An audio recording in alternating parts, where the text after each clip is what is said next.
نحمده ونصلي على رسوله الكريم اما بعد فاعوذ بالله من الشيطان الرجيم بسم الله الرحمن الرحيم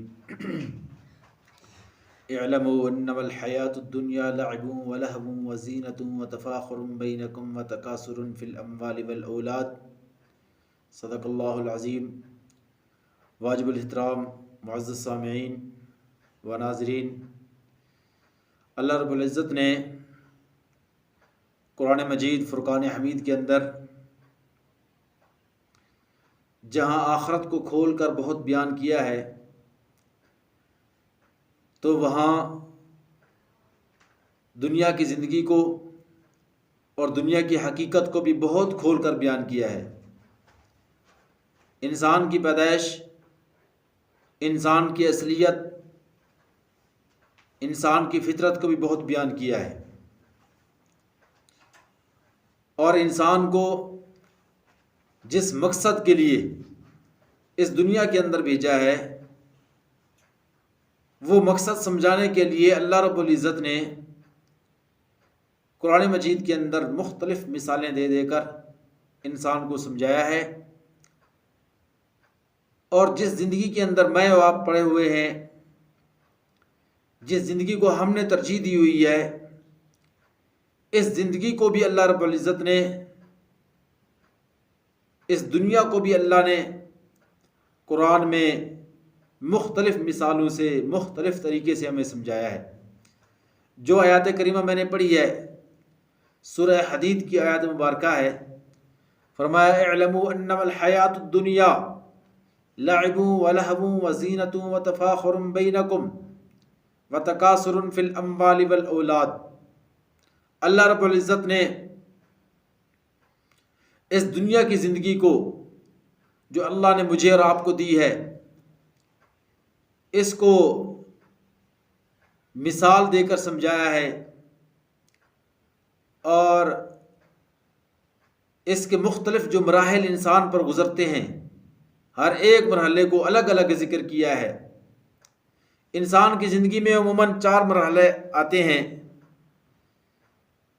سب سے پہلا مرحلہ بچپن کا آتا ہے، دوسرے نمبر پر لڑکپن آتا ہے، تیسرے نمبر پر جوانی آتی ہے، چوتھے نمبر پر بڑھاپا آتا ہے.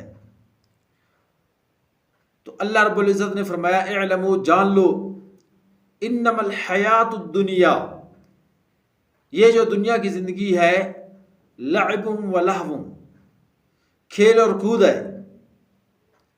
اس کی حقیقت کیا ہے؟ کھیل اور کود ہے.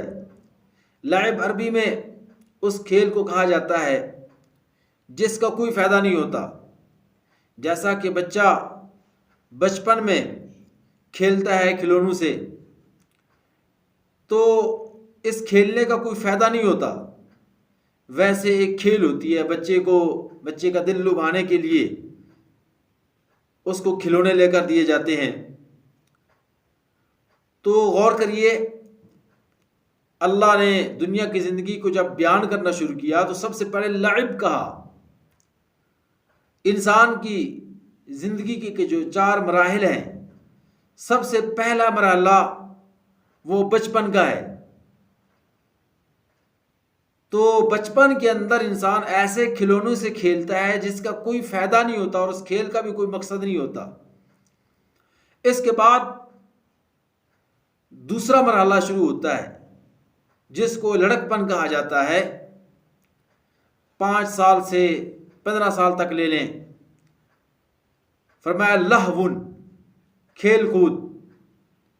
دوسری جو مثال دی گئی ہے، لہون ایسے کھیل کو کہا جاتا ہے جس کا تھوڑا بہت فائدہ ہو، جیسا کہ ورزش یا کوئی مالی فائدہ ہو، ایسے کھیل کو لہون کہا جاتا ہے. انسان دوسرے مرحلے کے اندر جب قدم رکھتا ہے تو ایسا کھیل کھیلتا ہے جس کھیل میں تھوڑا سا فائدہ ہوتا ہے.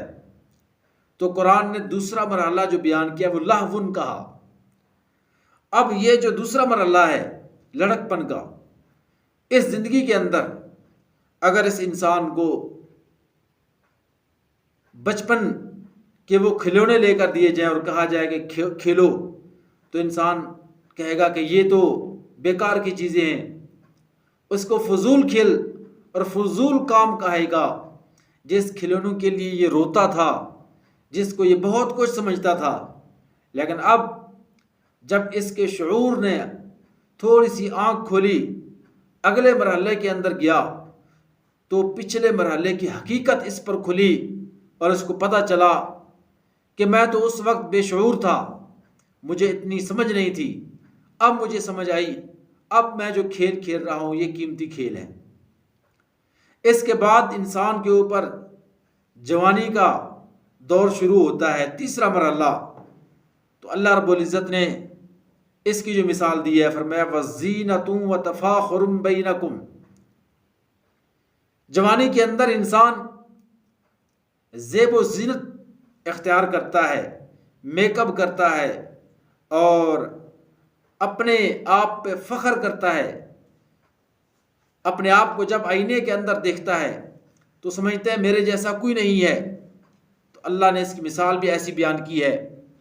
اب یہ جو جوانی ہے 15 سال کے بعد جو شروع ہو جاتی ہے، 40-45 سال تک لے جائیں اس کو، اس زندگی کے اندر انسان کاروبار کرتا ہے، اپنے آپ کو بنانے سنوارنے کی فکر میں ہوتی ہے، لگی رہتی ہے ہر وقت کہ میرے کپڑے سب سے اچھے ہوں، میرا گھر سب سے اچھا ہو، میرا جو بزنس ہے سب سے اچھا ہو، میرا کاروبار سب سے اچھا ہو اور میرے جیسا کوئی نہ ہو۔ تو قرآن نے کہا وَالزِّینَةٌ وَتَفَاخُرٌ بَيْنَكُمْ۔ دنیا کی زندگی کی یہ جو مثال ہے وہ زیب و زینت ہے، بس اس کی حقیقت یہی ہے۔ اب اس دور کے اندر اگر اس کو لڑک پن کے، بچپن کے وہ کھلونے لا کر دیے جائیں، لڑک پن کے اندر جو اس نے کھیل کھیلے ہیں وہ اگر اس کو کہا جائے تو کہے گا یہ تو فضول کام ہے، میں نے ویسے ہی وہ زندگی ضائع کر دی، کیونکہ اب شعور کی ایک اور آنکھ کھل گئی، اب اس کی سمجھ بڑھ گئی۔ تو جب یہ سمجھ تھوڑی سی بڑھی تو پچھلی جو زندگی گزرتی ہے انسان کے اوپر اس کی حقیقت کھل جاتی ہے، اور جب حقیقت کھلتی ہے تو اپنی کوتاہیاں، اپنی غلطیاں سامنے آ جاتی ہیں، اور انسان کہتا ہے کہ میں نے یہ غلط کام کیے، مجھ سے یہ بے وقوفیاں ہوئیں، یہ مجھے نہیں کرنے چاہیے تھے۔ اب جوانی کے بعد جو چوتھا مرحلہ آتا ہے وہ بڑھاپے کا ہے۔ تو قرآن نے اس کی جو مثال بیان کی ہے وَتَكَاثُرٌ فِي الْأَمْوَالِ وَالْأَوْلَادِ، کہ مال اور اولاد پر، اس کی بڑھوتی پر، اس کی زیادتی پر فخر کرنا۔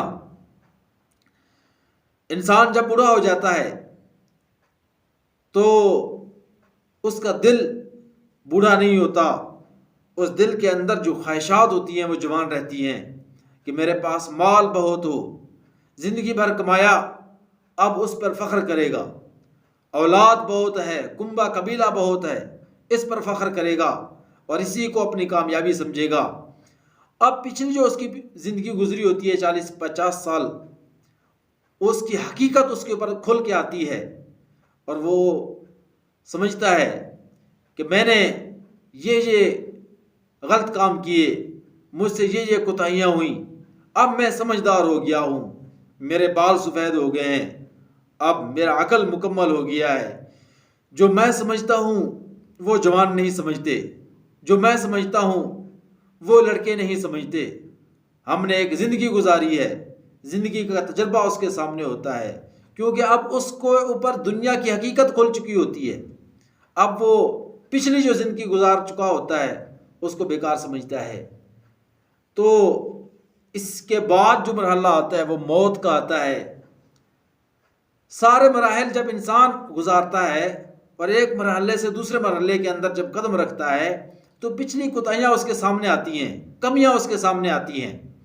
جب موت کا مرحلہ آئے گا اور حقیقت کی آنکھ کھلے گی تو اس وقت اپنی پوری زندگی اس کے سامنے آ جائے گی اور پوری زندگی کے اعمال سامنے آ جائیں گے، اور اس وقت کیونکہ شعور بہت بڑھ جائے گا، جیسا کہ ایک مرحلے سے دوسرے مرحلے میں قدم رکھتا ہے تو انسان کا شعور بڑھ جاتا ہے، تو موت آنے پر شعور بڑھ جائے گا اور اس وقت کہے گا کاش کہ میں اپنی پوری زندگی دین پر گزارتا، ایمان پر گزارتا، ایمان کی حقیقت کو سمجھتا، قرآن کی حقیقت کو سمجھتا، اب مجھے پتہ چلا، اور اس وقت اللہ رب العزت سے فریاد کرے گا، ربنا ابصرنا وسمعنا فرجعنا نعمل صالحا انا موقنون، اے میرے رب میں نے دیکھ بھی لیا، سن بھی لیا، اب مجھے یقین ہو گیا ہے، اب مجھے دنیا کے اندر بھیج دے، میں نیک اعمال کروں گا۔ لیکن اس وقت وہ موقع کھو چکا ہوگا اور واپس آنے کا راستہ بند ہو چکا ہوگا، اور وہ سوائے افسوس کے، حسرت کے، اس کو کچھ نہیں ملے گا۔ تو قرآن ہمیں یہ جو ہم زندگی گزار رہے ہیں اس کی حقیقت مثال دے کے سمجھاتا ہے، کمثل غیث اعجب الکفار نباتہ ثم یہیج فترى، کہ جیسے بارش ہوتی ہے تو ہریالی آتی ہے، جب ہریالی آتی ہے تو کسان خوش ہو جاتا ہے، پھر ایک وقت آتا ہے کہ اس ہریالی کے اوپر پھر خشکی آنا شروع ہو جاتی ہے، اس کا جو رنگ ہے وہ زرد ہونا شروع ہو جاتا ہے، اور خشک ہو کے پھر فرمایا کہ مثال کے طور پر اس پر ہوا چلے اور اس کو بالکل ختم کر دے اور ان تنوں کو جڑ سے نکال کے پھینک دے۔ تو انسان کی زندگی بھی ایسی ہے، جوانی کی ہریالی اس کے اوپر آتی ہے، لیکن پھر بہت جلد ہی موت کا سایہ اور موت کا جو زرد رنگ ہے اس کے اوپر آنا شروع ہو جاتا ہے، اور پھر ایک دم موت کی ہوا چلتی ہے اور بالکل اس کو ختم کر کے رکھ دیتی ہے۔ فرمایا آخرت میں کون کامیاب ہے، وفی الآخرۃ عذاب شدید ومغفرۃ من اللہ ورضوان وما الحیاۃ الدنیا الا متاع الغرور۔ اس آیات مبارکہ کے آخری حصے میں فرمایا گیا کہ یہ دنیا کا جو سامان ہے یہ سوائے دھوکے کے دنیا کی زندگی اور کچھ نہیں ہے۔ اس دھوکے سے ہمیں نکلنا ہوگا، مجھے نکلنا ہوگا، آپ کو نکلنا ہوگا۔ ہم اس زندگی کو سمجھیں، اس کے دھوکے کو سمجھیں۔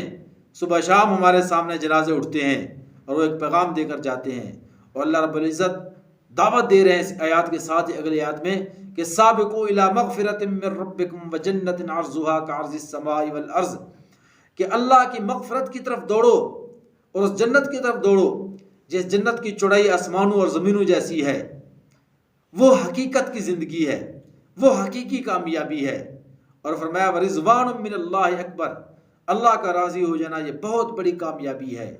اور اصل کامیابی یہ ہے کہ جو انسان فمن زحزح عن النار وادخل الجنۃ فقد فاز، جہنم سے بچا لیا گیا، جنت کے اندر داخل کر دیا گیا، یہ حقیقی کامیابی ہے۔